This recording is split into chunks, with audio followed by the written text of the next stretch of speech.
You read the personal finance books, you set a budget, you might even land a significant raise at work.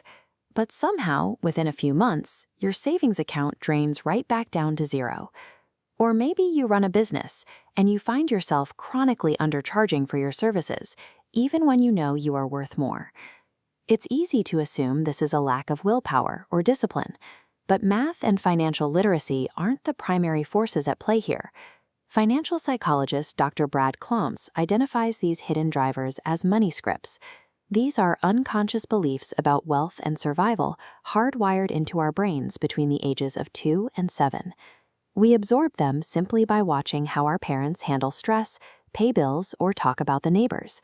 If your adult finances aren't adding up, your financial life is likely being governed by the unquestioned primitive logic of your toddler self.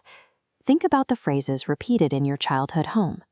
Constant messages like, "They're poor but honest," or "rich people are greedy," build a neurological link between wealth and moral failure.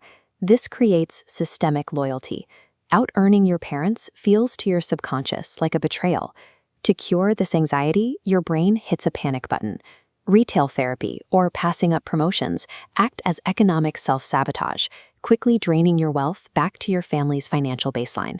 As adults, this trauma response forces us into extremes.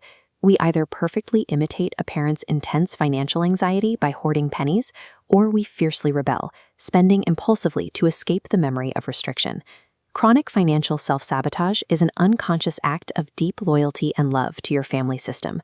Our scripts often root themselves in the raw ancestral traumas of our grandparents. Clontz refers to these highly charged events as financial flashpoints. Consider a grandfather whose reality was shattered during the Great Depression.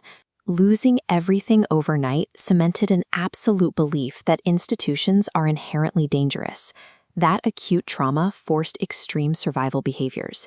He completely avoided banks to protect his family, instead hoarding cash in hidden shoeboxes. While hiding cash in a shoebox made perfect sense in 1932, that survival mechanism gets passed down as an invisible heirloom. Today, it manifests as a paralyzing fear of modern investing. Most irrational financial decisions are actually reactions to ghosts, the reliving of a trauma that happened to someone else decades ago.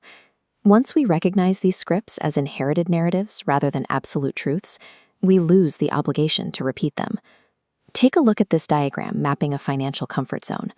Unexamined money scripts act as invisible boundaries, trapping us inside a limited financial reality, with arrows of belief pressing inward.